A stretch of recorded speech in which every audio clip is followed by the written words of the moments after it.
இந்த நாடு முழுவதும் நீட்டுக்கான ஒரு பெரிய போராட்டம் நடந்தது.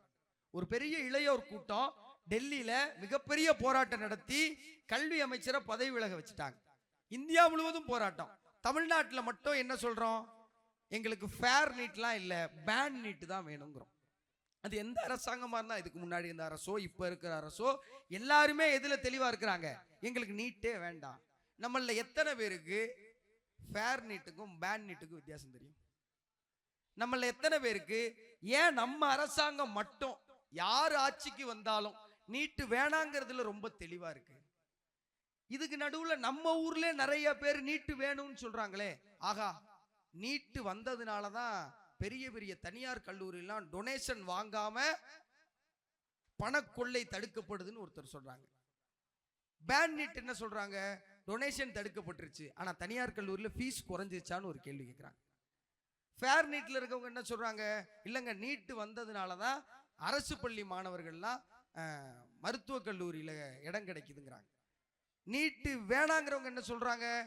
நீட்டு வர்றதுக்கு முன்னாடி 14% அரசு பள்ளி மாணவர்களுக்கு அரசு மருத்துவமனையில சீட்டு கிடைச்சிச்சு. இன்னைக்கு அது 7.5 ரிசர்வேஷன் கடியில தான் கிடைக்குதுங்கிறாங்க. அப்ப இங்கிட்டும் நிறைய இருக்கு, இங்கிட்டும் நிறைய இருக்கு. இதுக்கான முறையான தீர்வு என்ன? தமிழ்நாட்டுக்கு மட்டும் ஒரே ஒரு கோரிக்கை தான் இருக்கு. கல்வியை மானிய பட்டியலில் கொடுங்க. தமிழ்நாட்டில் இருக்கிற அளவுக்கு அரசு மருத்துவ கல்லூரிகள் இந்தியாவில் எங்கேயுமே இல்லை. நீங்க எல்லாரையும் சமமா ஆக்கணும்னு மேல இருக்க என்ன ஏங்க பிடிச்சி கீழே இறக்குங்கிற கேள்விதான் தமிழ்நாடு அரசு கேட்டுட்டு இருக்கு. அப்ப இதெல்லாம் தெரியணும்னா நம்ம என்ன செய்யணும்? வாசிக்கணும். பசங்கள்லாம் வண்டியில ஏத்திக்கிட்டு போற வழியில ஒரு பாலத்துக்கிட்ட நிப்பாட்டி கருவ மரத்துக்கிட்ட கருவ காட்டுக்குள்ள போய் ஒரு பீடியை குடிச்சிட்டு வந்து இந்த பசங்களெல்லாம், டேய் எல்லாம் டிபன் பாக்ஸ் எடுன்னு இருக்காரு. இந்த பசங்களுக்கெல்லாம் ரொம்ப அதிர்ச்சி. குட்டி குட்டி பயிலுக, 3வது 4வது படிக்கிற பயிலுக, ரொம்ப அதிர்ச்சி. ஆனா அவரை பார்க்கையில பயமா இருக்குல்ல. 25 வயசு, நமக்கு 8-9 வயசு தானே. எல்லாம் டிபன் பாக்ஸ் திறந்திருக்காங்க. அவர் என்ன பண்ணிருக்கிறாரு? எல்லாரும் டிபன் பாக்ஸ்லயும் பாதி பாதியா சாப்பிட்டுருக்காரு. அதுல ஒரு சமத்துவத்தை கையாண்டிருக்காரு. அவர் எல்லா டிபன் பாக்ஸ்ல இருந்தும் பாதி சாப்பிட்டு முடிஞ்சிட்டு சொல்லியிருக்காரு, ஏய் யாராவது ஸ்கூல்ல சொன்னீங்க கழுத்தை திருகிருவேன் அப்படின்னு இருக்காரு. இது தினந்தோறும் நடந்திருக்கு. இந்த கதை ஒரு வாரம் தினைக்கு நடக்குது. பாண்டியனை வருவாரு, வண்டியை நிப்பாட்டுவாரு, டிபன் பாக்ஸை திறப்பாரு, சாப்பிடுவார். இப்ப இந்த ஒரு வாரம் கழிச்சு நாமுத்துக்குமார் எதிர் வீட்டுல மீன் குழம்பு. அந்த அம்மா ரொம்ப நல்ல மனுஷி. ஒரு டிபன் பாக்ஸ்ல சோறு மீன் குழம்பெல்லாம் வச்சு 4 துண்டு மீன் வச்சு டப்பால போட்டு நாமுத்துக்குமாருக்கு கொடுத்துருச்சு. நாமுத்துக்குமாருக்கு உசுறு பூரா டிபன் பாக்ஸ்ல தான் இருக்கு. அண்ணன் அந்த வண்டி போறப்ப எப்படியும் பாண்டியனை நிப்பாட்டுவார். 2 மீன் அவர் சாப்பிடுவாரு, 2 மீன் நமக்கு. பாதி சோத்தை அவர் சாப்பிட்டாலும் பாதி சோறு நம்ம சாப்பிடலாம்னு மீன் குழம்பு நினைச்சுக்கிட்டே மாட்டு வண்டியில போறாரு. தெரிஞ்ச மாதிரியே வண்டி நிக்குது. பாண்டியனை இறங்குறாரு, பீடி குடிக்கிறாரு. முதல்ல வந்து முத்துக்குமாரு உன் டப்பாவை கொடுன்னு கேட்டிருக்காரு. டப்பாவை திறந்தா மீனை பார்த்துருக்கிறாரு. சாப்பிட்றாரு, எல்லாத்தையுமே சாப்பிட்டு. எவ்வளவு பெரிய அநியாயம்! பாதி தானே சாப்பிடணும். மீன் குழம்பு நல்லா இருந்திருக்கு, அவர் எல்லாத்தையும் சாப்பிட்டார். சாப்பிட்டுட்டு வந்து சொல்லியிருக்காரு, இன்னைக்கு அண்ணனுக்கு இது போதும்டா, மத்த பூரா டிபன் பாக்ஸ் உள்ள வீட்டு இருக்காரு. நாமத்துக்குமாருக்கு கோபம் தாங்க முடியாத ஆத்திரம், சகிச்சுக்கவே முடியல அவரால. நேரா போய் ஹெட் மாஸ்டர் சொல்லி கொடுத்தார். சார், இந்த மாதிரி இந்த அண்ணன் டெய்லி இந்த மாதிரி பண்ணிக்கிட்டு இருக்காங்க, சரியில்லை. மறுநாள்ல இருந்து வேலைக்கு பாண்டி அண்ணன் வரல, வேற யாரும் வந்துட்டாங்க. வருடங்கள் கிடக்குது. ஒரு 20 வருஷம் ஆகுது. நாமத்துக்குமார் இளைஞராராரு. நண்பர்களோட சேர்ந்து அவங்க ஊர் தியேட்டருக்கு படம் பார்க்க போறார். படம் பார்க்க போறப்ப அங்க இருக்கிற வாட்ச்மேன் எங்கேயோ தெரிஞ்ச முகமா தென்படுது. இவர் அது பெருசா கவனிக்கல. உள்ள போயிட்டாரு, படம் பார்க்கிறாரு. இன்டர்வியூல வெளில வர்றாரு. ஏதோ ஒரு கை தோல்ல வந்து பற்று. யாருன்னு திரும்பி பார்த்தா, தம்பி நீங்க முத்துக்குமார் தானே, இந்த பள்ளிக்கூடத்திலானே படிச்சீங்க அப்படின்னே. ஆமா, நீங்க? நான் மாட்டு வண்டி பாண்டின்னு இருக்காரு. நாமத்துக்குமாருக்கு பயம் வந்துருச்சு. ஐயோ அண்ணே மன்னிச்சுக்கங்கண்ணே, அன்னைக்கு ஏதோ சின்ன வயசுல கோவத்துல போய் HM சார் சொல்லி கொடுத்துட்டேன், உங்க வேலை போகும்னு எனக்கு தெரியாது அப்படின்னே. இல்ல தம்பி, உங்க மேல எந்த தப்பும் இல்லை, என் மேலதான் தப்பு. எங்க வீட்டுல நாங்க 6 பேரு, 5 பொம்பளை பிள்ளைங்க, நான் ஒரே ஒரு ஆம்பளை. எங்க வீட்டுல ஒரு நேரம் தான் சோறு. என் 5 தங்கச்சிக்கு சாப்பாடு கொடுக்கணும்னா நான் ஒருத்தன் சாப்பாடை தியாகம் பண்ணணும். அந்த சாப்பாடு தான்ப்பா உங்ககிட்ட வாங்கி சாப்பிட்டேன், என்னை மன்னிச்சிருங்கன்னு ஒரு. நாமத்துக்குமார் கண்ணெல்லாம் கலங்கிருச்சான். போய் மறுபடியும் படம் பார்க்க இருக்கையில் உட்காந்துட்டார். இந்த பாண்டி என்ன ஒரு ஐஸ்கிரீம் வாங்கிட்டு வந்து நாமத்துக்குமார்ட்ட கொடுத்து இதை வாங்கிக்க தம்பின்னு இருக்காரு. இல்ல இல்ல வேணாம் என்ன அப்படின்னாரா நாமத்துக்குமார். இல்ல தம்பி நீங்க எனக்காக இதை வாங்கிக்கணும் அப்படின்னு சொல்றாரு. அதை வாங்கிட்டு சாப்பிட்டு முடிச்சுட்டு நாமத்துக்குமார் அந்த கட்டுரையில எப்படி எழுதுறாரு தெரியுமா? அந்த ஐஸ்கிரீமை நக்கிய போது அதில் மீன் குழம்பு வாடை அடித்தது அப்படின்னு எழுது. ஏன் புத்தகம் படிக்கணும்? இப்ப இன்னைக்கு எல்லாமே செல்போன்ல வந்துருச்சு. ஆமா தானே? எல்லாமே வருது, அரசியல் வருது, ஆன்மீகம். ஆனா ஒரு விஷயம் நமக்கு தெரியாமே வருது. என்ன தெரியுமா? முன்னாடிலாம் நமக்கு ஏதாவது தகவல் தேவைன்னா அலைபேசி எடுத்து பார்த்தோம். ஆமா தானே சார்? முன்னாடிலாம் ஏதாவது தகவல் தேவைன்னா இப்போ தேடணும், ஏதோ ஒன்று தேடணும், திருக்குறள்ல ஒன்று தேடணும்னா அலைபேசியில போவோம், தேடுவோம், வரும். இல்ல ஏதோ ஒரு சமையல் குறிப்பு தேவை அப்படின்னா அலைபேசியில போவோம், தேடுவோம், வரும். இப்போ அன்னைக்கு ஒரு சும்மா ஒரு இன்ஸ்டாகிராம்ல ஒரு ரீல்ஸ் பார்த்துட்டு இருக்கேன். ஒரு சரியான வீடு கட்டுவதற்கு ஒரு மூட்டை சிமெண்டில் இத்தனை மூட்டை மணலை கலந்து சரியான முறையில் தண்ணி குழப்பிங்கையில் ஆர்வமா பார்த்துக்கிட்டு ஒரு பையன் வரான். நீ என்ன நாளைக்கு கொத்தனார் வேலைக்கு போக போறியா? அப்புறம் ஏன்டா உட்காந்து பார்த்துக்கிட்டு இருக்க? இன்னைக்கு எல்லாமே அப்படித்தானே மாறிடுச்சு. நமக்கு எது தேவையோ அதை தவிர்த்துட்டு என்னெல்லாம் தேவையில்லையோ அது பூரா சோசியல் மீடியாவில் வருது. நடுவில் இது மாதிரி அண்ணன் ஒருத்தருக்கு அண்ணன் இந்த தகவலை பாருங்க நல்லா இருக்குன்னு சொல்லி கொடுத்தேன். அவர் பார்த்துட்டு அது முடிஞ்சோடனே அடுத்தது தள்ள ஆரம்பிச்சிட்டாரு. ஒரு 5 ரீல்ஸ் அவர் தள்ளிக்கிட்டே இருக்காரு, நானும் அவர் சேர்ந்து பார்த்துக்கிட்டே இருக்கோம். அப்புறம் அண்ணன் இது ஏன் போட்டேன்னு சொல்லி சண்டை விட்டு வாங்கிட்டு போனேன். இன்னைக்கு தள்ளுறது ஒரு வியாதியா மாறிடுச்சு. இன்னைக்கு இந்த புத்தகத்துடைய தேவை என்னங்க அப்படின்னா, இந்த புத்தகம் தான் நம்ம எப்படி வாழணும் அப்படிங்கிறத நமக்கு சொல்லி கொடுக்குது. அதுக்கு ரொம்ப சின்ன உதாரணம், ரொம்ப பெரிய பெரிய அறிஞர்கள்லாம் விட்டுருங்க. எத்தனை பேருக்கு திருக்குறள் பிடிக்கும்? நல்லது. எத்தனை பேரு இன்னைக்கும் எப்பயாவது திருக்குறள் எடுத்து வாசிக்க முயற்சி பண்றீங்க? ரொம்ப நன்றி, உங்களுக்குலாம் நல்ல கைதட்டு. எத்தனை பேரு இன்றைக்கு தலைமுறைக்கு புத்தகத்தை கொண்டு போய் கையில கொடுத்து வாசிக்க சொல்றீங்க? உங்களுக்கு என்னுடைய பெரிய சல்யூட். உங்களுக்கு நீங்க நல்ல கைதட்டிக்கலாம். ஏன் இந்த திருக்குறள்லாம் வாச்சா என்ன தம்பி ஆயிரும், புத்தகத்தை வாச்சா என்ன ஆயிரும்னா, இன்னைக்கு நம்ம இளைஞர்களை நிறைய திட்டுறோம். சரியா? என்னடா அவன் வண்டியில போறவன் ஹெல்மெட் போட மாட்டான், என்னடா பொதுவெளியில ஒரு பையன் இப்படி மது இருந்துறான், என்னடா ஒரு சமூக அக்கறை இல்லாம இருக்கான். இவன் பூரா புத்தகம் படிக்க ஆரம்பிச்சானா நீங்க என்னெல்லாம் தேவை நினைக்கிறீங்களோ அதுவா மாறிடுவாங்கிறதுக்கு இந்த புத்தகங்கள் தான் பெரிய சான்று. இந்த புத்தகம் என்ன சார் செஞ்சிடும்? ஒருத்தன் எப்படி வாழணுங்கிறத கற்றுக் கொடுக்கறத புத்தகத்தை தவிர இந்த உலகத்தில் வேற யாராலையும் செய்ய முடியாது. சரி, வாழ்றதுக்கு தான் இப்போ அறநெறிப்படி புத்தர் போல இயேசு போல வாழ்றதுக்கு புத்தகம் தேவையா? இல்லை, நீங்க மகிழ்ச்சியா வாழ்றதுக்கு புத்தகம் தான் தேவை. நான் ரொம்ப சின்ன உதாரணம் சொல்றேன். நம்ம பாடத்திட்டத்தில் நடந்த பெரிய பிழைகள்ல ஒண்ணு, அறத்துப்பாலையும் பொருட்பாலையும் நம்ம கண்ணில் காமிச்சிட்டு இன்பத்துப்பால் பத்தி நமக்கு சொல்லியே கொடுக்காது. தயவு செஞ்சு நீங்க எல்லாம் நேரம் கிடைக்கும் போது திருவள்ளுவர் எழுதின அறம் பேசுற இல்லறம் பேசுற இன்பத்துப்பாலை எடுத்து படிங்க. அது என்னங்க சொல்லி கொடுத்துருன்னா, ரொம்ப சின்ன உதாரணம். இன்னைக்கு இங்க இருக்கிற எல்லாருக்கும் ஏதோ ஒரு காதல் இருக்கும். ஏதோ ஒரு காதல்னா உங்க மனைவியோ கணவரோ அவங்களையே நீங்க நேசிக்கிறீங்கல்ல. இந்த காதல்ல ரொம்ப அழகு என்ன தெரியுமா? பொசசிவ்னஸ். கரெக்டா? யாராவது ஒருத்தர் நம்மவர்கிட்ட நம்மளை விட அதிகமா உரிமை எடுத்துக்கிட்டா நமக்கு என்ன வருது? ஒரு கோபம் வருது. அது எப்படி அவங்க உங்களை பார்த்து அப்படி சொல்லுவாங்க, என்னைய சொல்லமா, அது எப்படிடா சொல்லுவாங்க? இது எந்த தலைமுறையில இருந்து இருக்கு? நம்ம தலைமுறையில இருந்தா? நம்ம அப்பா, நம்ம தாத்தா, நம்ம பாட்டி? இல்லங்க, 2000 வருஷம் முன்னாடி இருக்குன்னு வள்ளுவர் சொல்றாரு. நீங்க நம்ப மாட்டீங்க. வள்ளுவர் சொல்றாரு, யாரினும் காதலும் என்றேனே. எப்படி? யாரினும் காதலும் என்றேனே, ஊடினால் யாரினும் யாரினும் என்றுங்கிறார். அப்படின்னா இந்த உலகத்திலே எல்லாரையும் விட உன்னையத்தாம ரொம்ப லவ் பண்றேன்னு இருக்கார் வள்ளுவர். அந்த அம்மா வந்து கேட்டிருக்கு, எல்லாரையும் விடனா இப்ப யார் யாரெல்லாம் லவ் பண்றீங்க? இது 2000 வருஷம் முன்னாடி இருக்கிற திருக்குறள்ல இருக்கு. இதுவே இருக்குன்னா அப்புறம் வேற எது இருக்காது? இன்னைக்கு இந்த உலகம் ஏன் இவ்வளவு வேகமா இருக்குன்னு யாராவது சொல்லுங்களேன். இன்னைக்கு நம்ம எல்லாம் ரொம்ப நிம்மதியா வாழ்றோமா? இன்னைக்கு நம்ம நிதானமா இருக்கோமா? நம்ம தாத்தா காலத்துல நம்ம அப்பா காலத்துல இருந்த அமைதி இருக்கா? இல்ல. நம்ம எல்லாருக்கும் தேவைகள் அதிகமாயிருச்சு. உண்மைதானே? எது பின்னாடியோ ஓடிட்டே இருக்கிற மாதிரி இல்ல. ஒரு மணி நேரம் இன்னைக்கா ஒரு நாள் உட்கார்ந்தா என்ன இன்னைக்கு நாள் ரொம்ப போர் அடிக்குதே, இது பின்னாடியோ ஓடிட்டே இருக்கோம்ல. எதுக்கு ஓடுறோம்? நான் எதுக்கு இந்த மேடைக்கு பேச வந்திருக்கேன்? பேசி முடிச்சிட கூட பேமெண்ட் தருவாங்க. அது மட்டும் நோக்கம் இல்லை, சும்மா நகைச்சுவைக்காக சொன்னேன். எல்லாரும் எதுக்காக ஓடுறோம்? 4 காசு சம்பாரிச்சிடணும். சரி சார், 4 காசு சம்பாரிச்சு என்ன பண்ண போறோம்? மகிழ்ச்சியா இருக்க போறோம். அந்த மகிழ்ச்சி நீடிக்குமா? அதெல்லாம் தெரியாது. காசு வேணும் ஓடிக்கிட்டு இருக்கோம். வள்ளுவர் சொல்றாரு, ரொம்ப தெளிவா சொல்றாரு, செய்க பொருளை செருணர் செருக்கறுக்கங்கிறார். எப்படியா? ஒரு 10 வருஷம் முன்னாடி நீங்க இன்னைக்கு ஒரு நல்ல நிலைமையில இருப்பீங்க. நீங்க அதுக்கு வர்றதுக்கு முன்னாடி இவெல்லாம் ஒரு ஆளா அப்படின்னு சொன்னவங்கெல்லாம் ஒரு 10 வருஷம் கழிச்சு, ஏய் வெந்தாயா நம்ம ஆளு அப்படின்னு தோல்ல கை போட்டுக்கிறாங்கல்ல. இதைத்தான் வள்ளுவர் சொல்றாரு, செய்க பொருளை செருணர் செருக்கறுக்கங்கிறார். யாருக்காவது உங்களை பிடிக்கல, யாராவது உங்களை வெறுக்கிறாங்கன்னா அவனுடைய செருக்கு இருக்குல்ல, அதை அறுக்கிற மாதிரி காசு பணத்தை சம்பாரிடாங்கிற. அப்ப காசு சம்பாதிக்கிறதுக்கு என்ன வேணா பண்ணலாமா? அப்படி கிடையாது தம்பிங்கிறார். செக்குன்னு கையை பிடிக்கிறார். என்ன சொல்றாரு?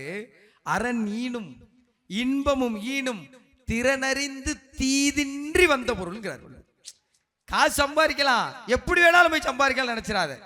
நீ நல்ல வழியில சம்பாதிச்சா தான் உன் பொருள் உன் கையில நிற்கும். அதுக்கு என்னங்க? ஒன்றும் இல்லை, ஒரு சின்ன உதாரணம் சொல்றேன். ஒரு ஊர்ல ஒரு பிரசிடென்ட் இருந்தார். அவரோட நாய்க்குட்டி ஒன்று இறந்து போச்சு. இது ஒரு கவிதை வடிவமாகவே படிச்சிருக்கேன், எனக்கு ரொம்ப பிடிக்கும்.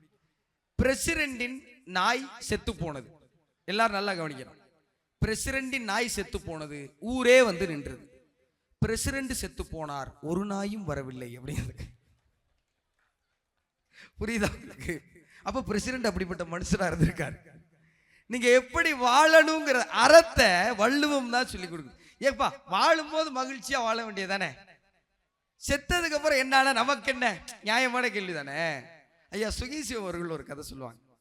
ஒரு ஆள் தவறிட்டாரு. இன்னைக்கெல்லாம் சொர்க்க ரதம் வந்துருச்சுல, அதுல இருக்கு யானை இருக்கு, குதிரை இருக்கு, சிங்கம் இருக்கு, டைனோசர் இருக்கு. உயிரோட இருக்கும்போது அவருக்கு காவலுக்கு ஒரு நாக்குட்டி கூட வைக்கல. அவர் போனதுக்கு அப்புறம் இதெல்லாம் வச்சு கூட்டு போய் அவர் ஒரு தகன மேடையில தகனம் பண்றாங்க. இப்ப இந்த உடம்ப விட்டு பிரிஞ்சு போன உசுறு அந்த உடம்ப பார்த்து கேட்டுச்சான், எப்பா வீட்டுல இருந்து எவ்வளவு தூரம்? வீட்டுல இருந்து ஒரு 6 கிலோமீட்டர். எவ்வளவு நேரம் ஆச்சு வர்றதுக்கு? ஒரு 20 நிமிஷம் ஆச்சு. எவ்வளவு பணம் கொடுத்தீங்க? 10,000 ரூபா கொடுத்தோம். சரி, 6 கிலோமீட்டர் 15 நிமிஷம் 10,000 ரூபா கொடுத்தீங்க. உன்னை ஒரு 60 வருஷமா சுமந்தேனடா, எனக்கு என்ன கொடுத்தன்னு கேட்டுச்சான். யாரு கேட்கிறா? இந்த உசுறு எதை பார்த்து கேக்குது? உடம்ப பார்த்து கேக்குதான். உசுருக்கு ஏதாவது சம்பளம் இருக்கு? கொடுக்க முடியுமா? ஏன் கொடுக்க முடியாது? உசுறு எங்க இருக்குன்னே தெரியல, அப்புறம் எப்படியா கொடுக்கறது? வள்ளுவர் சொல்றாருங்க, உசுருக்கு சம்பளம் கொடுக்கலாமா? எப்படி? ஈதல் இசைபட வாழ்தல் அது வல்லது ஊதியம் இல்லை உயிருக்குன்னு உயிருக்கு சம்பளம் கொடுக்கலான்னு ஒரு தமிழங்க எழுதி வச்சிருக்கான்ல. இதை வாசிக்கலைனா இங்க இருக்கிற யாருக்கும் இந்த சமூகத்தின் மேல ஒரு அக்கறை வர. இப்ப இங்க சொல்றாங்கல்ல, இவர் இந்த தொழில் பண்றாரு, ஐயா பூ வியாபாரம் பண்றாங்க, ஐயா உணவு நிறுவனம் நடத்துறாங்க. இவங்கெல்லாம் ஏங்க இந்த மேடையில உட்கார்ந்துருக்காங்க? இங்க உட்கார்ந்தா அவங்களுக்கு ஏதாவது தொழில் நடக்க போதா? இங்க உட்கார்ந்தா அவங்களுக்கு ஏதாவது பிசினஸ்ல புது கான்டாக்ட் கிடைக்க போதா? இந்த சமூகம் என்னை வளர்த்திருக்கிறது, இந்த சமூகத்தை நான் வளர்க்க வேண்டும்ங்கிற நன்றி கடன் இருக்குல்ல, இததான் புத்தகங்கள் சொல்லி கொடுக்கும். இததான் இந்த சமூகத்தின் மேல நான் ஏங்க அக்கறையா இருக்கணும்? நான் ஏன் அக்கறையா இருக்கணும்? ஒருத்தர் எப்படி வாழ்ந்தாருங்கிறதுக்கான கடைசி நேரத்தில் 2 வார்த்தையில தெரிஞ்சு போயிடும். 2 விதமாக தான் பேசும் இந்த ஊர். ஒன்று, நல்ல மனுஷன் போயிட்டாருப்பா. இல்லைன்னு வைங்களேன், நல்ல வேலை போயிட்டாருப்பா. ஒரே ஒரு வித்தியாசம் தான். நல்ல மனுஷன் போயிட்டாருப்பாக்கும் நல்ல வேலை போயிட்டாருங்கிறதுக்கும் எத்தனை வித்தியாசம்? ஒரே ஒரு வித்தியாசம் தான். இது நீங்க எப்படி வாழுறீங்க அப்படிங்கறத தீர்மானிக்கும். நாயா சார் இந்த புத்தக திருவிழால உட்கார்ந்து இதெல்லாம் படிச்சு என்ன சார் தெரிஞ்சுக்க போறேன்? இதுல தெரிஞ்சுக்கிறதுக்கு என்ன இருக்கு? இன்னைக்கு நமக்கு ரொம்ப சவாலா மாறி போயிருக்கிறது என்ன தெரியுமா? குழந்தை வளர்ப்பு. ஆமாவா இல்லையா? ஆமாங்கிறவங்க மட்டும் கைதட்டுங்க. நான் பிள்ளையா இருக்கிறப்ப எங்க அப்பா அத்தால இந்த பாடு படுத்தலையடா, நீங்க ஏன்டா இந்த பாடு படுத்துறீங்க? ஆமாவா இல்லையா? இன்னைக்கு பேரண்டிங்ல நிறைய வகைகள் வந்துருச்சு. ஜென்டில் பேரண்டிங் அப்படிங்கிறாங்க. அப்படின்னா என்ன தெரியுமா? பிள்ளைகளை அடிக்கவே கூடாதான். பிள்ளைகளை தொட்ட ஆத்தி அப்புறம் பிள்ளை தாங்க எங்களை அடிக்கும். வீட்டுக்கு போனா நம்மளை போட்டு அடிச்சுக்கிட்டு இருக்கான். என்னங்க எப்படி அடிக்கிறேன்? அதை அப்படிதான் நாங்க பழக்கிட்டோம் சின்ன வயசுல இருந்து. பிள்ளைகளை தொடவே கூடாது, பிள்ளைகளை திட்டிடவே கூடாது. பிள்ளை என்ன கேட்டாலும் உடனே வாங்கி தந்துடும். இதுக்கு பின்னாடி ஒரு நல்ல எமோஷன் இருக்கு. நான் இல்லைன்னு சொல்ல வரல. எல்லா பெற்றோருக்கும் என்ன ஆசை? நான் ஆசைப்பட்டு கிடைக்காத எல்லாமே என் பிள்ளை கிடைச்சிடணும். ஆமாங்கிற ஆள் மட்டும் கைதட்டுங்க அப்போ. எனக்கு கிடைக்காத எல்லாமே என் பிள்ளை கிடைச்சிடணும். ஆமா. ஆனா நமக்கு கிடைச்சது எல்லாம் அவனுக்கு கிடைக்காம போயிருது. அது எத்தனை பேர் மறந்துடுறோமே. ஒரு தடவை கீழே விழுந்துட்டா தூக்கி விடலாம் எவனும் வரமாட்டாங்க. நம்ம தாண்டா எந்திரிச்சுக்கணும்னு இருந்த திடம் நம்மகிட்ட இருந்துச்சு, அந்த பிள்ளைகள்ட்ட இல்லையே. நம்ம ஓடி போய் தூக்கிறோம்ல. அதனாலதான் விழுந்த உடனே அவன் கையை தேடுறான். ஒரு தோல்வி வரும்போது போட்டியில கலந்துகிட்டதே அற்புதம்டா, பரிசீலனை அடுத்த வாட்டி வாங்கிக்கலாம்னு தேத்திக்கிட்டு அதை தட்டி விட்டுட்டு போன தைரியம் நம்மகிட்ட இருந்துச்சு. இன்னைக்கு பிள்ளை பரிசு கிடைக்கலன்னா கீழே உட்காந்து அழுகுதே, எனக்கு கிடைக்கலையேன்னு. நமக்கு ஒரு சுதந்திரம் இருந்துச்சு, இந்த பிள்ளைகள்ட்ட சுதந்திரம் இருக்கா? நமக்கு ஒரு சுயமா முடிவெடுக்கிற திறன் இருந்தது, இந்த பிள்ளைகள்ட்ட இருக்கா? ஒரு ஏமாற்றத்தை இருந்து மீண்டு வருகிற தன்னம்பிக்கை நம்மகிட்ட இருக்கு, இந்த பிள்ளைகள்ட்ட இருக்கா? ஏன் இல்லாம போச்சு? ஏன்னா பிள்ளைகளுக்கு முன்னாடி வாசிப்பு பழக்கம் பெற்றோர்களுக்கு வர வேண்டியிருக்கு. நீங்க சத்திய சோதனை வாய்ப்பு இருக்கிறவங்க வாசிச்சு பாருங்க. காந்தி ரொம்ப சின்ன வயசுல காந்தி தான் பெரிய அக்யூஸ்ட். அவர் அதான் எழுதியிருக்காரு, நான் சொல்லல, அவர் சொல்றார். எல்லா தவறுகளும் பண்ற ஒரு இளைஞனா காந்தி இருக்கிறார் சின்ன வயசுல. ஆனா அவங்க வீட்டுக்கு டெய்லி ஒருத்தரை வர வச்சு ராமாயண கதை சொல்லுவாங்க. இவர் அந்த கதையை கேட்டுக்கிட்டே இருக்கிறார். அந்த கதையில் சொல்லப்பட்டபடி ராமர் ரொம்ப நல்லவன்.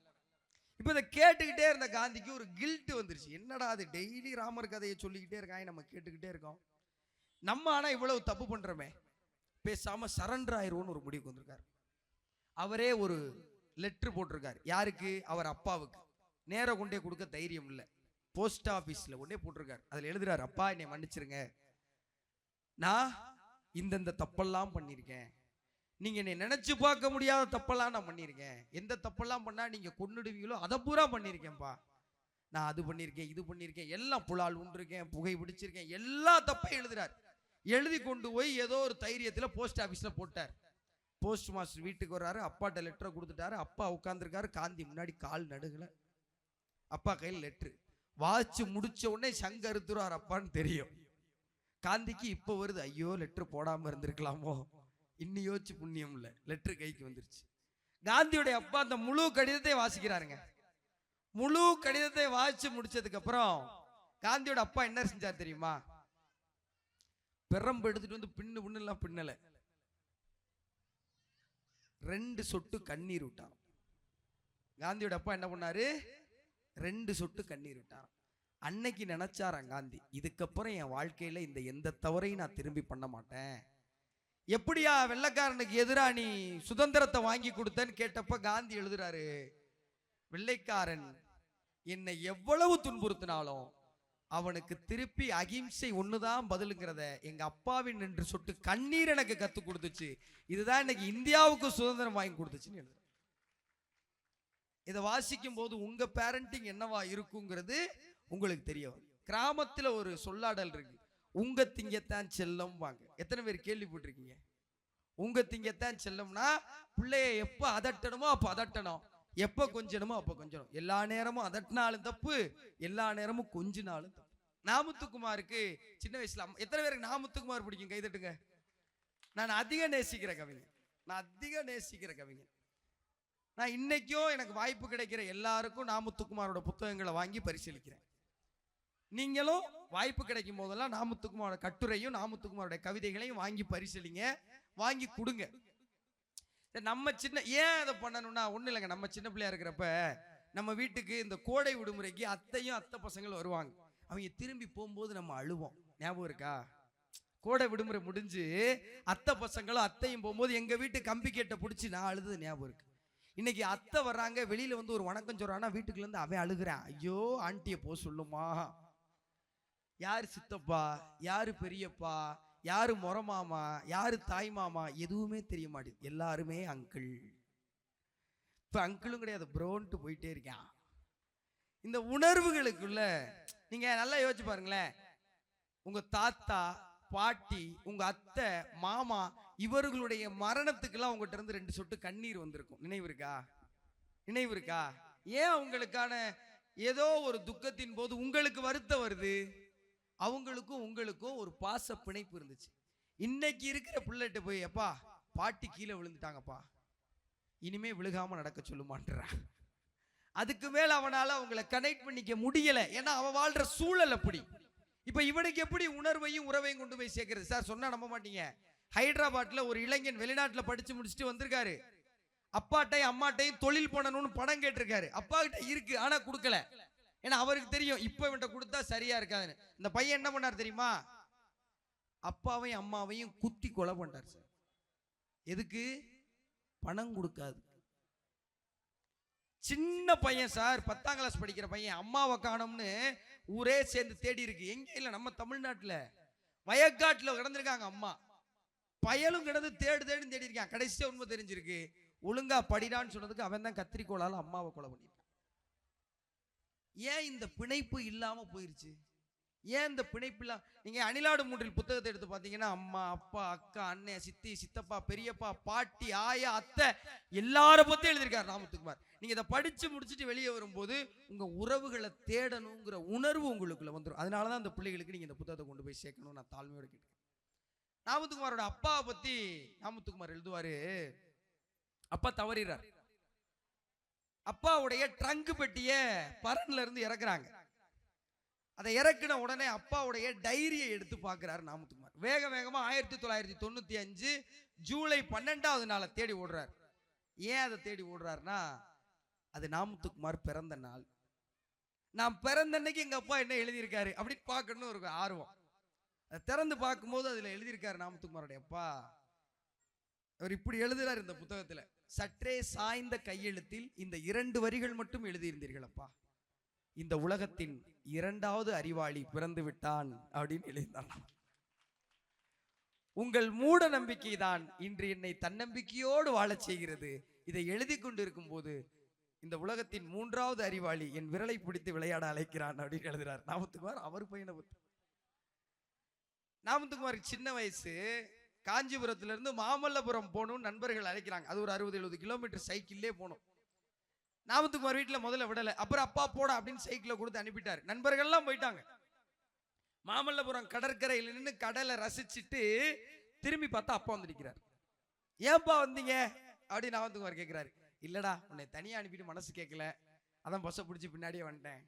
சரிப்பா அப்படின்ட்டு திருப்பி வரும்போது ராமத்துக்குமாரோடைய அப்பா சைக்கிள் ஓட்டுறாரு. ராமத்துக்குமார் பின்னாடி உட்கார்ந்துருக்காரு. ராமத்துக்குமார் அப்பா எப்பயுமே அவர் தான் ஓட்டி ராமத்துக்குமார் பின்னாடி உட்கார வைப்பாராம். ராமத்துக்குமார் ஓட்ட விட்டதே கிடையாது. இந்த சைக்கிள்ல போற அனுபவம்லாம் இன்னைக்கு தலைமுறை கிடைக்காம போயிருச்சு. அப்பா எங்க அப்பா சைக்கிள் ஓட்டி நான் பின்னாடி உட்கார்ந்துருக்கேன். நான் சைக்கிள் ஓட்டி எங்க அப்பா பின்னாடி உட்கார வச்சிருக்கேன். இன்னைக்கு இந்த குழந்தைகள் அதை நிறைய மிஸ் பண்றாங்க. இதுல ரொம்ப முக்கியமான ஒன்று. ராமத்துக்குமார் அப்பா இறந்ததுக்கு அப்புறம் எழுதுறாரு, அஸ்தியை கரைக்கிறதுக்காக அதே மாமல்லபுரம் கடற்கரைக்கு போனேன். உங்க அஸ்தியை கரைச்சிட்டேன்பா. ஆனா அன்னைக்கு திரும்பி வந்த பாதை என்னால் திரும்பி வரவே முடியாத பாதையாக இருந்தது அப்பான்னு எழுதுறார். அந்த அப்பாவின் மேல இருக்கிற வேதனை இருக்குல்ல, அப்பாவின் மீது இருக்கிற பிடிப்பு இருக்குல்ல, அப்பாவின் மீது இருக்கிற காதல் இருக்குல்ல, அது இன்னைக்கு இல்லாம போகுதுன்னா அதை நம்ம கொண்டு வர்றதுக்கு இந்த புத்தகங்களை தவிர பெரிய ஆயுதம் வேற எதுவுமே கிடையாது. ராமத்துக்குமார் 10ஆம் கிளாஸ் பரீட்சை உட்கார்ந்து படிச்சுட்டு இருக்காரு வீட்டுல. ராமத்துக்குமார் அப்பா ஒரு தமிழாசிரியர். நீங்க நம்பவே மாட்டீங்க, ராமத்துக்குமார் ரொம்ப சின்ன வயசுல தவறிட்டார்ல. ஆனா இத்தனை ஆண்டுகள் ஆகி நம்ம மனசை விட்டு அவரால் அகற்றவே முடியல. இல்ல ஏன்? ராமத்துக்குமார் முதல் சினிமா பாட்டு எழுதுறதுக்கு முன்னாடி அறிவுமதி ஐயா அலுவலகத்துல உட்கார்ந்து மெட்டுக்கு திரைக்கு வராதுன்னு தெரிஞ்சு 5000 பாடல்களை எழுதி பயிற்சி பண்ணியிருக்கிறார். அதனாலதான் அவருடைய எல்லா பாட்டும் நீங்க மனசுல நிக்குது. இந்த ராமத்துக்குமாரோடைய அப்பா ஒரு தமிழ் வாத்தியார். வீடு முழுக்க புத்தகம் மட்டும்தான் இருக்குமா. அவங்க வீட்டுல கதவே இருக்காது. சின்ன வயசுல ராமத்துக்குமார் அவங்க ஃப்ரெண்ட்ஸ் எல்லாம் வீட்டுக்கு கூட்டு வரதுக்கு வெக்கப்படுவாராம். ஏன்னா வீட்டுல படுத்துட்டு வானத்தை பார்த்தா வானத்துல இருக்கிற எல்லா நட்சத்திரமும் ஓட்ட வழியா தெரியுமா. ராமத்துக்குமார் சொல்லுவார் அப்பாட்ட, அப்பா என் ஃப்ரெண்ட்ஸை வீட்டுக்கு கூட்டு வரதுக்கு எனக்கு வெக்கமா இருக்குப்பா. ஏன்டா? நம்ம வீடு தான் ஓட்ட ஓட்டையா இருக்கேப்பா அப்படி. அப்ப ராமத்துக்குமார் அப்பா சொல்லுவாரா, டேய் அவங்க வீட்டுல எல்லாம் மாடிக்கு போனாதான்டா நட்சத்திரம் தெரியும், நம்ம வீட்டுக்குள்ளே நட்சத்திரம் வருது பாடுறான்னு அந்த அப்பா சொன்னார். இந்த எளிமைய சுவாரஸ்யமா கடத்த முடிஞ்சதுன்னா பிள்ளை வந்து ஒண்ணு கேட்கிறப்ப அதை மறுக்கிறதுக்கான சாதுரியமும் சாமர்த்தியமும் எப்ப வரும்? இதை வாசிச்சா இந்த அனுபவத்தின் மூலியமா தான் வரும். நாமத்துக்குமார் உங்க பையன்ட்ட சொல்றாரு, எப்பா தாத்தா நிறைய கடன் வாங்கினாரு, எதுக்குப்பா? புத்தகம் வாங்குறதுக்காக. அதை பூரா நான் தான் அடைச்சேன்னு சொல்றாரு நாமத்துக்குமார். நாமத்துக்குமாரோட பையன் சொல்லியிருக்காரு ஆதவன், அதனால என்னப்பா நீயும் நிறைய கடன் வாங்கி புத்தகம் வாங்கு, அதை நான் அடைக்கிறேன். குட்டி பையனா இருக்கிறப்ப இதையெல்லாம் நீங்க கடத்தினா தானே இந்த அருமை அடுத்த தலைமுறைக்கு போகும். நாமத்துக்குமார் 10ஆம் கிளாஸ்க்கு படிச்சுக்கிட்டு இருக்காரு.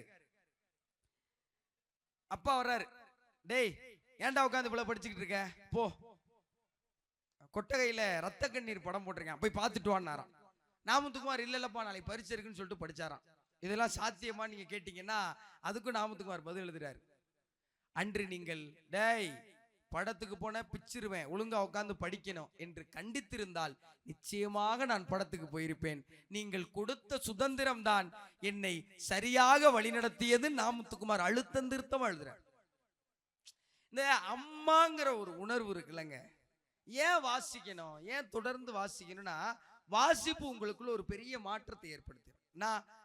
நான் வாசிச்சதுல எனக்கு அம்மான்னு சொல்லும் போதெல்லாம் முதல்ல வர்ற கவிதை ஒண்ணு இருக்கு, வைரமுத்து ஐயாவுடைய முதலாய அம்மாவுக்கு. இங்க நிறைய பேர் அதை கேட்டிருக்க வாய்ப்பு இருக்கு.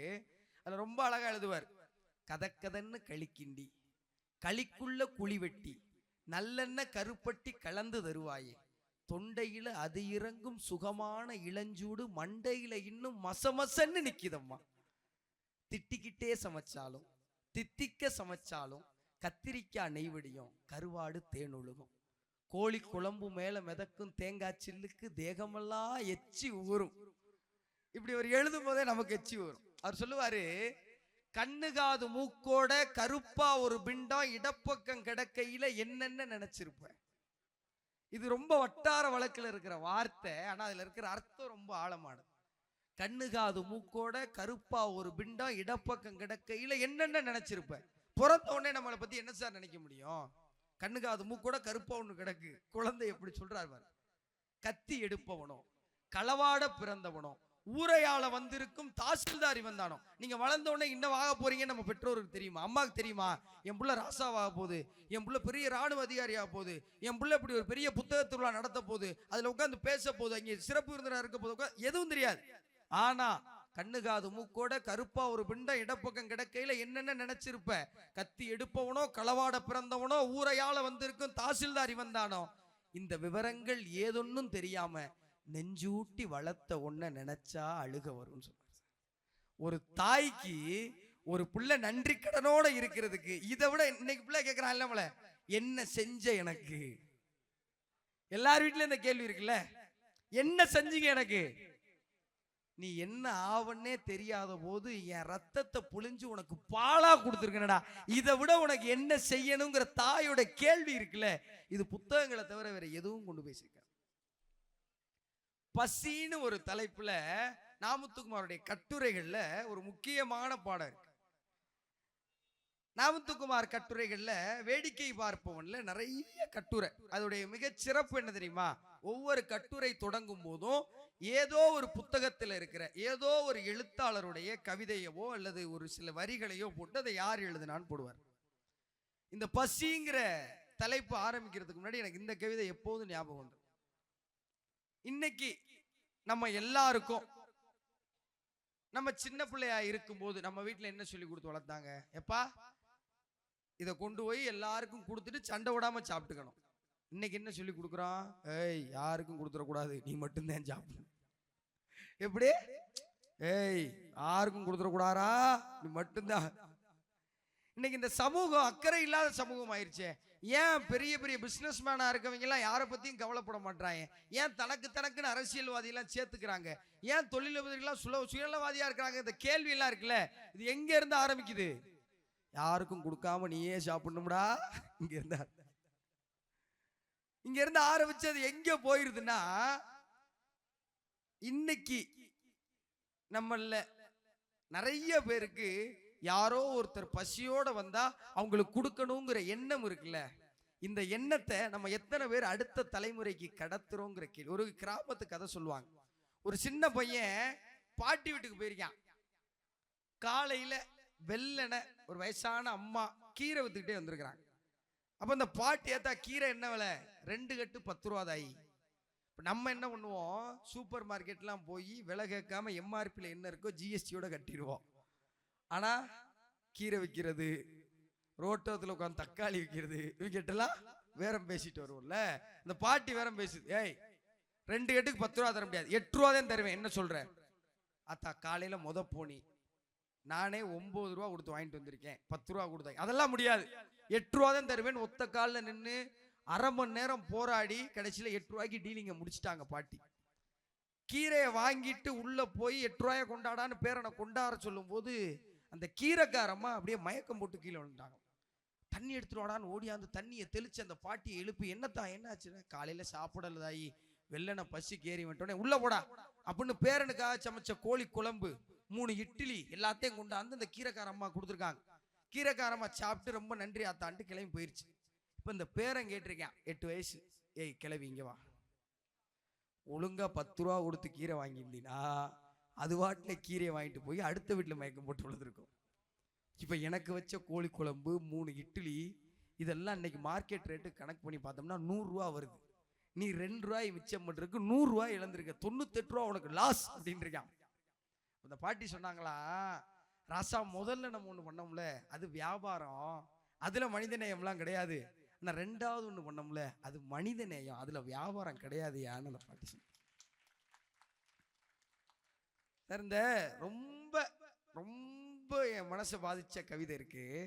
இந்த கவிதையை படிக்கிற வரைக்கும் இந்த பார்வையிலிருந்து நான் இதை பார்த்ததே கிடையாது. அந்த கவிஞர் சொல்றாரு, கை அறுபட்டு கால் அறுபட்டு பிறப்புகள் நோகப்பட்ட மனிதர்கள் உண்டு, உறுப்புகள் கோணப்பட்ட மனிதர்கள் உண்டு. கை இல்லாம கால் இல்லாம காது கண்ணு வாய் எல்லாம் பாதிக்கப்பட்ட மனுஷன் பார்த்திருப்போம். வயிறு இல்லாத மனிதர் உண்டாங்கிறது அந்த கவிதை. வயிறு இல்லாத மனுஷன் இருக்கேன். எங்க அப்பா சொல்லுவாரு, இந்த உலகத்துல பசி மட்டும் இல்லைன்னா எந்த பிரச்சனையுமே இல்லைடாம்பர். எவ்வளவு பெரிய உண்மை சார் அது. அப்ப நம்ம பசிக்கு நம்ம ஓடிக்கிட்டே இருக்கமே, நம்ம கூட இருக்கிற மற்றவர்களின் பசிக்கு யார் ஓடுவா? அட என் பசிக்க ஓட முடியல, நான் எங்க அவங்க பசிக்கு ஓடுறது. பசி என்னும் பெருந்தி இந்த கதையோட தலைப்பு. நாமுத்துக்குமார் எழுதியிருக்காரு வேடிக்கை பார்ப்பவன் கட்டுரை தொகுப்புல. நாமுத்துக்குமார் சின்ன பையன், அம்மா கிடையாதுல்ல, ஆயா வீட்டுல தான் வளர்றாரு. பிரச்சனை என்ன, ஆயா செய்வோம். நாமுத்துக்குமாருக்கு மீன்னா உசுறு. மீன் வளர்க்கறதுக்கு இல்ல, சாப்பிட்றதுக்கு. நம்மள மாதிரி அசைவ பிரிய நாமுத்துக்குமார் அண்ணன் மீன் குழம்பு சாப்பிட்றேன்னா உசுரை விடுவார். ஆனா பாட்டி என்னைக்காவது வைக்கிற ஒரே ஒரு அசைவமே முட்டை தான். அதை தவிர்த்துட்டு அந்த வீட்டுல இன்னைக்கும் காகரி பயருன்னே போட்டு கொண்டிருக்காங்க. இப்ப நாமுத்துக்குமாரு அவங்க ஊர்ல இருந்து பள்ளிக்கூடத்துக்கு மாட்டு வண்டியில பசங்கள்லாம் சேர்ந்து அழைச்சிட்டு போறது பள்ளிக்கூடத்து வழக்கம் அப்போ. இப்ப 80கள்னு வச்சுக்கோங்களேன். அப்போ ஒரு வயசான தாத்தா வருவாரு, மாட்டு வண்டியில புள்ள குட்டியெல்லாம் அள்ளி போட்டு கொண்டு போவார்.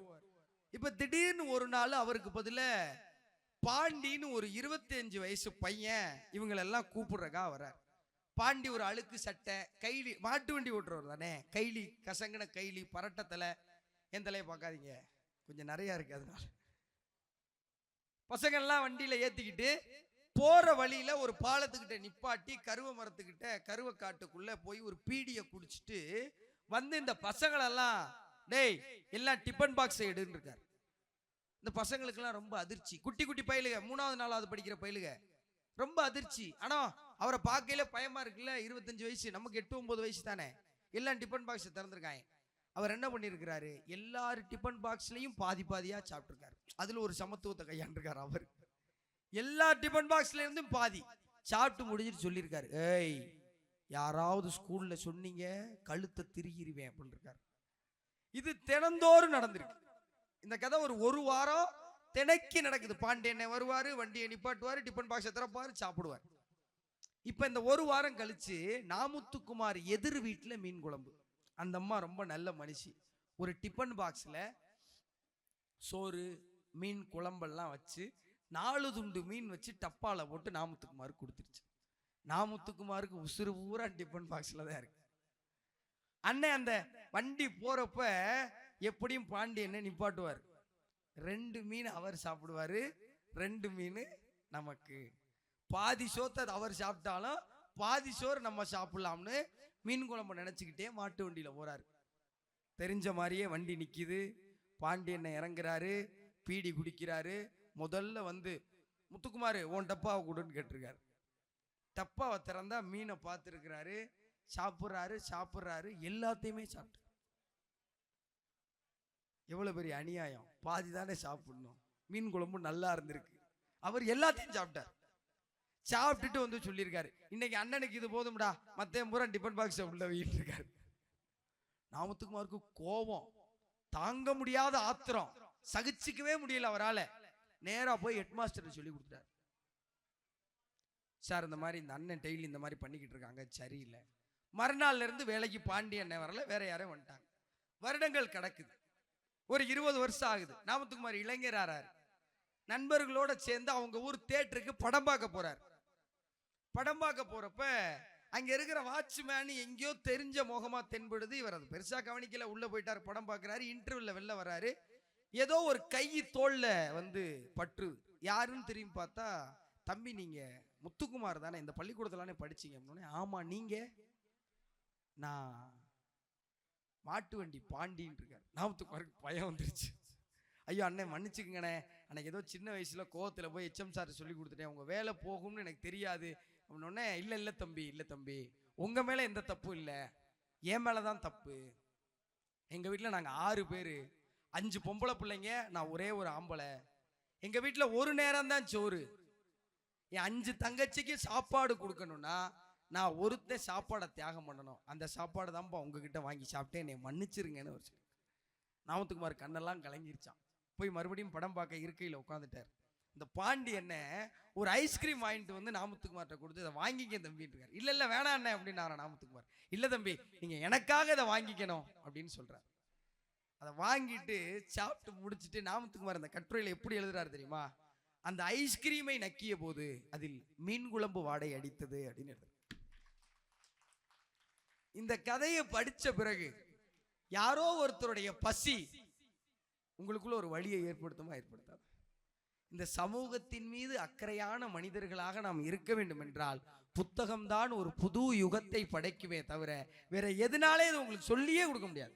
இந்த புத்தகம் கடத்துதுல அதை எதனாலுமே கடத்த முடியாது. நீங்க நிறைய புத்தகங்கள் வாங்குவீங்க. அறம்னு ஒரு புத்தகம் இருக்கு, ஜெயமோகன் எழுதினது. எல்லாரும் தயவு செஞ்சு அதை வாங்கி படிச்சிருங்க.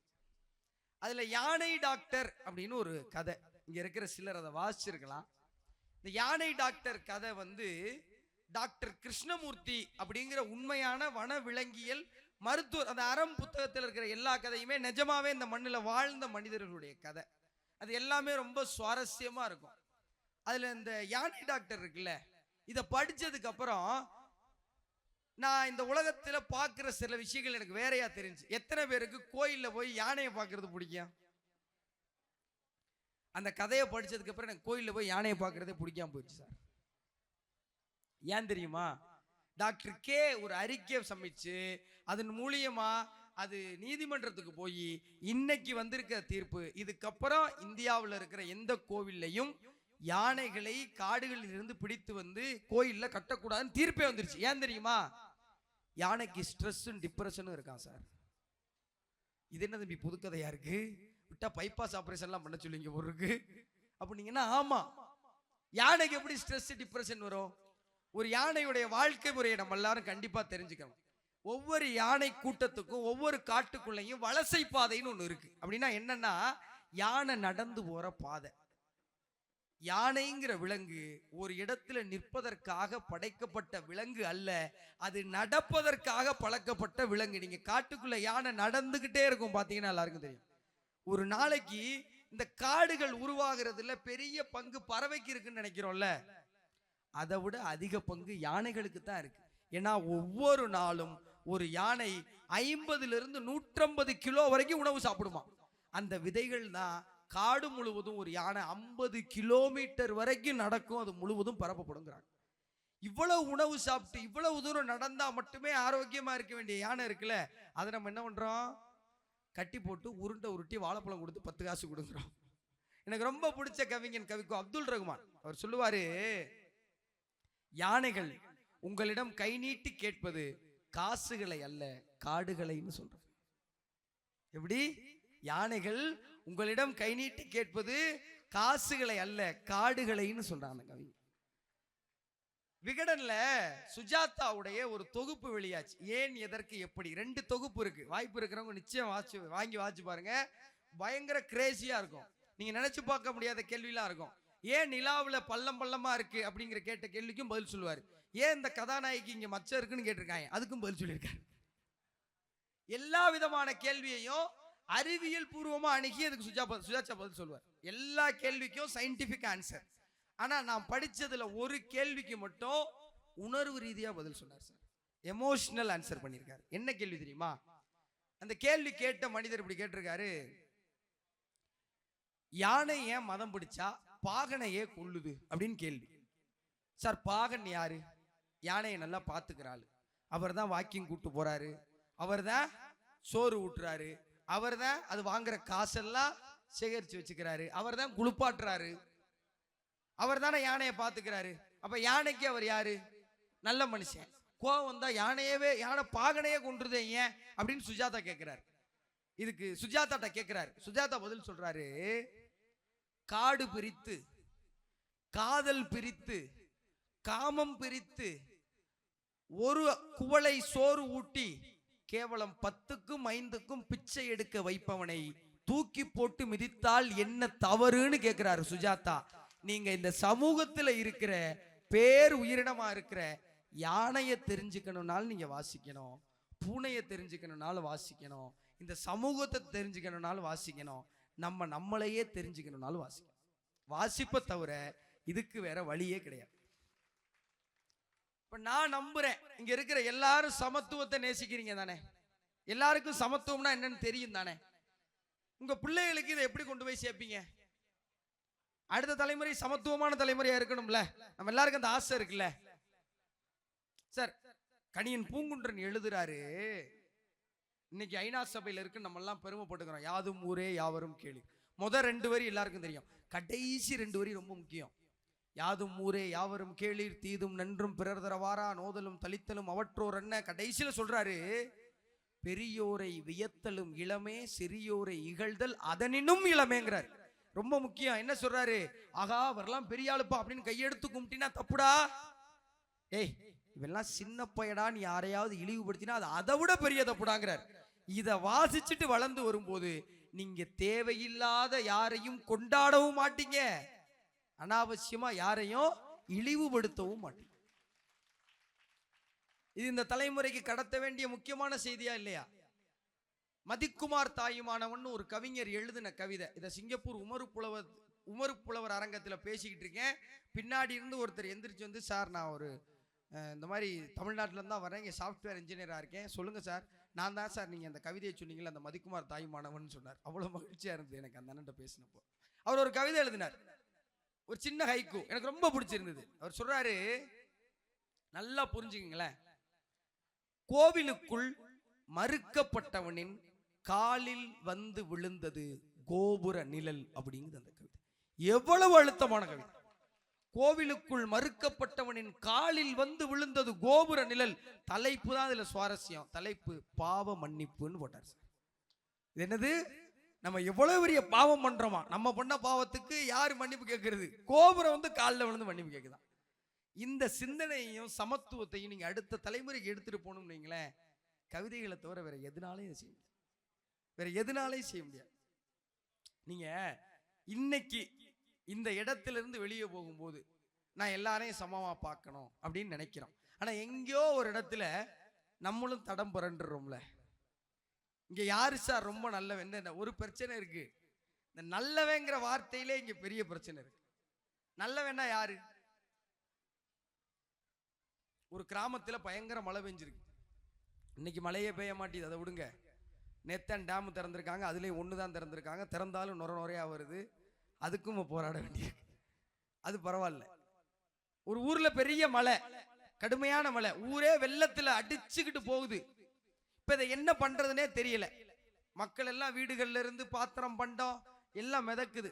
ஒரு பெரியவர் ஒரு விஷயம் சொல்லியிருக்காரு, எப்பா நம்ம ஊர்ல யாரோ பாவம் பண்ணவன் இருக்கேன், அவனாலதான் மொத்த ஊரும் மழையில அடிச்சுக்கிட்டு போகுது. நாம ஒண்ணு பண்ணணும், அந்த பாவம் பண்ணவனை மட்டும் கண்டுபிடிச்சிட்டா எல்லாரும் தப்பிச்சிடலாமான்னு அந்த பெரியவர் சொன்னார். பாவம் பண்ண ஒருத்தனை மட்டும் எப்படிங்கயா கண்டுபிடிக்கிறதுனா அவர் ஒரு யோசனை சொல்லியிருக்காரு. இந்த மாதிரி ஒரு சின்ன கிராமம் 150 பேர் தான். எல்லாரும் இந்த அரங்கத்துல கூடிடுவோம். தூரத்துல ஒரு பனைமரம் இருந்திருக்கு. ஒவ்வொரு ஆளா போய் பனைமரத்தை தொட்டுட்டு வருவோம். மழை பெய்யும் போது மரத்துக்கிட்ட போனா என்ன ஆகும்? இடி விழுந்துரும்.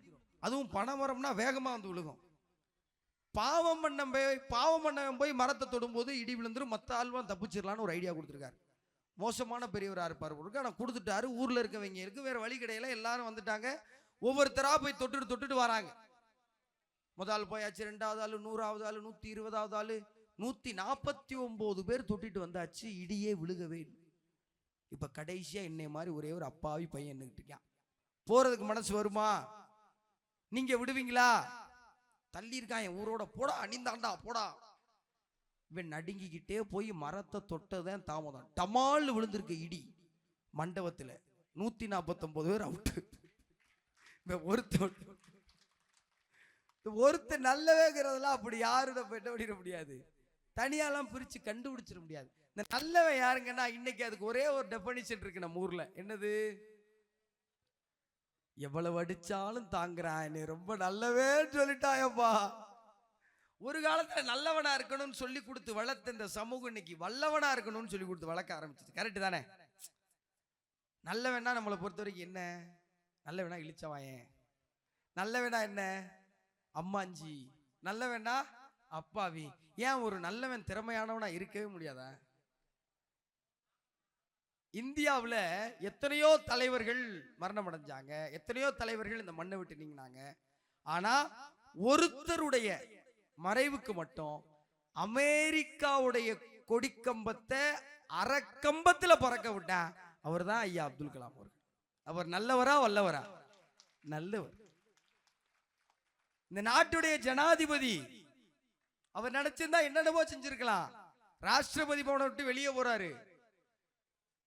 அங்க தோட்ட வேலை செஞ்சுட்டு இருக்காங்க. கூப்பிட்டு இந்த சூட் கேஸ்ல தண்ணி ஊத்துறான்னு இருக்காரு. ஐயா முக்கியமான பொருளா வச்சிருப்பீங்க. டேய் எனக்கு தெரியாதா ஊத்துறா?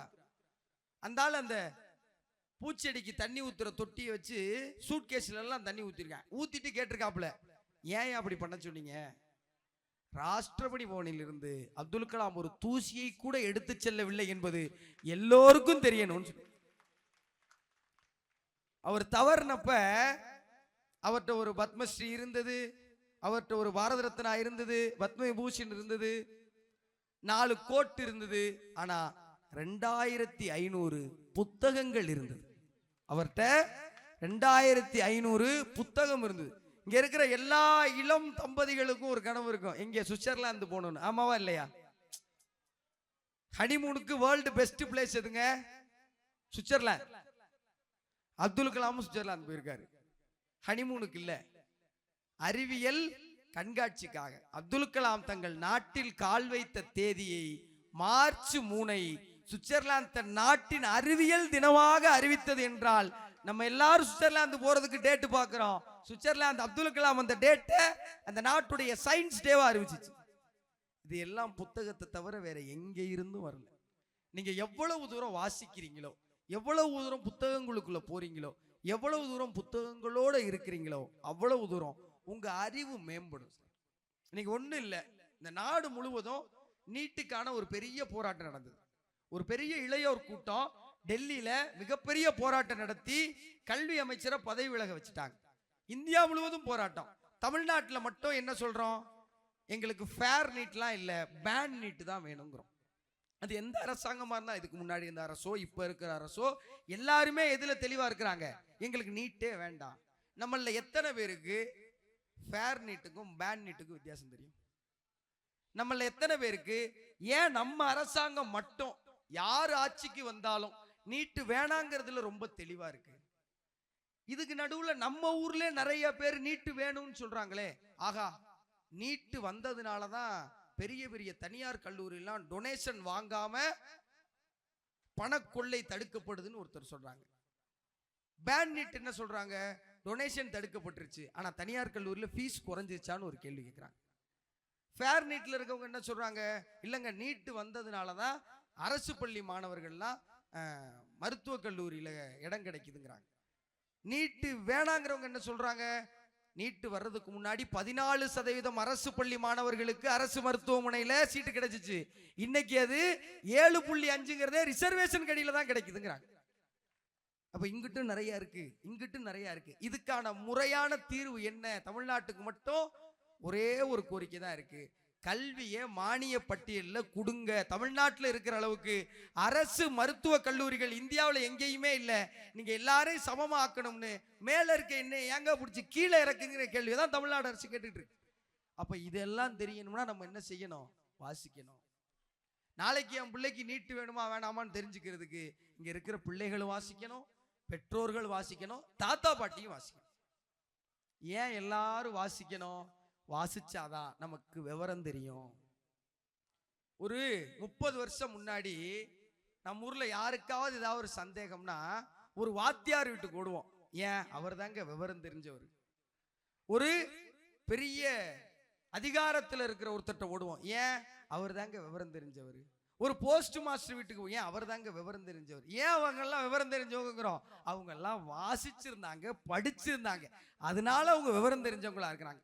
இன்னைக்கு எல்லாரும் படிச்சிட்டோம், ஆனா விவரம் தெரிந்தவர்களாக இருக்க வேண்டும் என்றால் நிச்சயமாக வாசிப்பின் வாயிலாகத்தான் அது வருமே தவிர வேறு எதுவும் அதை குடிக்கும். ரொம்ப சாதாரணம். உங்களுக்கு விவரம் தெரியும்னா நீங்க வாசிக்கணும்.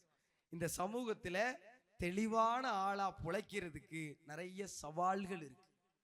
இங்க நம்ம வீட்டுல எல்லாத்தையுமே சொல்லி கொடுக்குறோம். ஆமா, எத்தனை பேர் வீட்டுல பொருளாதாரத்தை கையாள்றது எப்படிங்கிறத பத்தி நம்மளால பிள்ளைகளுக்கு சொல்லி கொடுக்க முடியுது?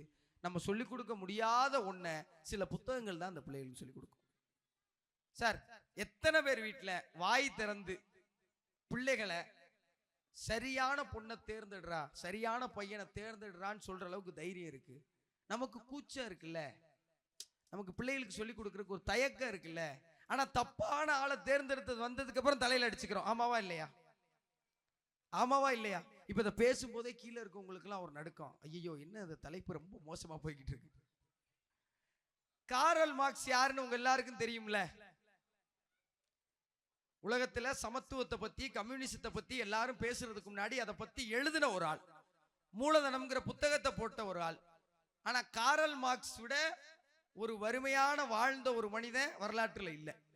காரல் மார்க்ஸுக்கும் ஜென்னிக்கும் கல்யாணம் ஆகி வறுமையான வாழ்க்கை, நாடு கடத்துறாங்க, ஊரு விட்டு ஊர் ஓடுறாங்க, சாப்பாட்டுக்கு வழி இல்லை. காரல் மார்க்ஸின் குழந்தைகள் இறந்த போது அவர்களை அடக்கம் செய்ய சவப்பெட்டி வாங்க காசு இல்லாம கஷ்டப்பட்டாங்க. ஜென்னி குழந்தைகளுக்கு பால் கொடுக்க முயற்சி பண்ணா மார்பகத்திலிருந்து ரத்தம் வருது.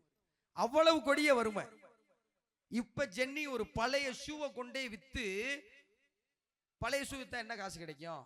அந்த இத்தினூண்டு காசுல குழந்தைகளுக்கு பால் வாங்கல, வீட்டுக்கு பன்னோ பட்ரோ வாங்கல, பிள்ளை செத்து போன பிள்ளைய புதைக்கிறதுக்கு சவப்பெட்டி வாங்கல, மருந்து வாங்கி சாக கிடக்கிற பிள்ளைய காப்பாத்தல. ஜென்னி அந்த இத்தினூண்டு காசுல சுருட்டு வாங்கிட்டு வந்து மார்க்ஸ்ட கொடுத்து, நீ எழுது மார்க்ஸ்ன்னு சொல்லி நின்னாங்க. ஜென்னிட்ட கேட்கிறாங்க, நீங்க மார்க்ஸை எவ்வளவு காதலிக்கிறீங்கன்னு.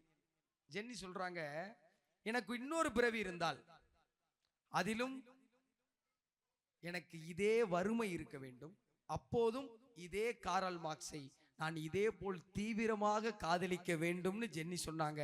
அதனாலதான் காரல் மார்க்ஸ் தன்னுடைய புத்தகங்களில் நான் மட்டும் ஜென்னியை பார்க்காமல் இருந்திருந்தால் சாமானிய மனிதனாகவே செத்திருப்பேன்னு காரல் மார்க்ஸ் சொல்ற. இப்படி உங்க வாழ்க்கையில ஒருத்தர் துணையா உங்களுடைய எல்லா கஷ்டகாலத்திலையும் நிக்கிற ஆள் கிடைக்கிற வரைக்கும் உங்களுடைய துணையை நீங்கள் தேர்ந்தெடுப்பதற்கு கொஞ்சம் தாமதிச்சு தேர்ந்தெடுத்தா தப்பு இல்லைங்கிறத உங்க பிள்ளைகள்கிட்ட நீங்க நேரடியா சொல்ல முடியலைன்னா காரல் மார்க்ஸ் ஜென்னியுடைய காதல் கதையை எடுத்துட்டு போய் கொடுங்க, அவனுக்கு தெரிஞ்சிடும் யாரை தேர்ந்தெடுக்கணும். உங்கள் வாழ்வியலில் இல்லறத்தை, பொருளாதாரத்தை, அடுத்த கட்ட நகர்வை, மகிழ்வை, இது எல்லாத்தையுமே புத்தகத்தை தவிர வேற எதுனாலையும் கொடுக்க முடியாது. இது சத்தியம். நீங்க எவ்வளவு இன்ஸ்டாகிராம் ரீல்ஸ் பாருங்க, எவ்வளவு யூடியூப் வீடியோ பாருங்க, எவ்வளவு திரைப்படங்களுக்கு போங்க, எவ்வளவு கருத்துரையாடலுக்கு போங்க, அது எல்லாவற்றிலும் உங்களுக்கு கிடைக்காத அறிவை புத்தகங்கள் தான் கொடுக்கும். எல்லாரும் நூலகங்களுக்கு போங்க, இந்த புத்தக திருவிழாவுக்குள்ள போங்க, தேடுங்க எது நல்ல புத்தகம். எந்த புத்தகம் உங்களை விரும்புகிறதோ அதான் நல்ல புத்தகம். நீங்க போங்களேன், ஏதோ ஒரு புத்தகம் உங்களை கூப்பிடும், வா இங்க. நிஜமாவே ஒரு நல்ல அனுபவம். நீங்க உள்ள போங்களேன், எல்லா புத்தகத்தையும் மாறுங்களேன், ஒரு புத்தகம் என்னை வாசிச்சு பாடுறான்னு உங்களை கூப்பிடும். அதுதான் உங்களுக்கான புத்தகம். அதுல இருந்து உங்க பயணத்தை ஆரம்பி. இல்ல எனக்கு எதுல இருந்து ஆரம்பிக்கணும்னு தெரியல நீங்க கேட்டீங்கன்னா, செல்வேந்திரனுடைய வாசிப்பது எப்படின்னு ஒரு புத்தகம் இருக்கு. நீங்க அதுல இருந்து ஆரம்பிக்கலாம். இல்ல நான் உணர்வுபூர்வமா ஆரம்பிக்கணும்னா நீங்க மிக நிச்சயமா நாமுத்துக்குமார்ல இருந்து ஆரம்பிங்க. அது உங்களை வேற இடத்துக்கு எடுத்துட்டு போகும். பாரதிதாசன் கவிதையில தொடங்கின நானு இன்னொரு பாரதிதாசன் கவிதை சொல்லணும்னு ஆசைப்படுறேன். படி, சங்கத்தமிழ் நூலைப்படி, முறைப்படி நூலைப்படி, காலையிற்படி கடும்பகல் படி, மாலை இரவு பொருள்படும்படி, கற்பவை கற்கும்படி, வள்ளுவன் சொன்னபடி கற்கத்தான் வேண்டுமப்படி, கல்லாதோர் வாழ்வது எப்படி, அறம்படி பொருளைப்படி, அப்படியே இன்பமும் படி, இறந்த தமிழ் நான்மனையும் பிறந்தது என்று சொல்லும்படி, அகப்பொருள் படி, அதன்படி புறப்பொருள் படி, புக புக படிப்படியாய் புலமை வரும் என் சொற்படி, சாதி எனும் தாழ்ந்தபடி நமக்கெல்லாம் தள்ளுபடி, சேதி எப்படி வந்தபடி தீமை வந்திடுமே மறுபடி மறுபடி, பொய்யிலே காற்படி புரட்டிலே முக்காற்படி, வையகம் ஏமாற்றும்படி வைத்துள்ள நூட்களை ஒப்புவது எப்படி, தொடங்கையில் வருந்தும்படி இருப்பினும் மூன்றிப்படி அடங்கா இன்பம் ஆகும் என்ற சான்றோர் சொற்படி, படி சங்கத்தமிழ் நூலைப்படி, முறைப்படி நூலைப்படி என்ற பாரதிதாசன் கவிதைகளோடு நிறைவடைகிறேன். எல்லாரும் படிங்க. அது ஒரு புது யுகத்தையும் புது வாழ்வுக்கும் உங்களை வழிநடத்தி செல்லும். வாழ்த்துகள்.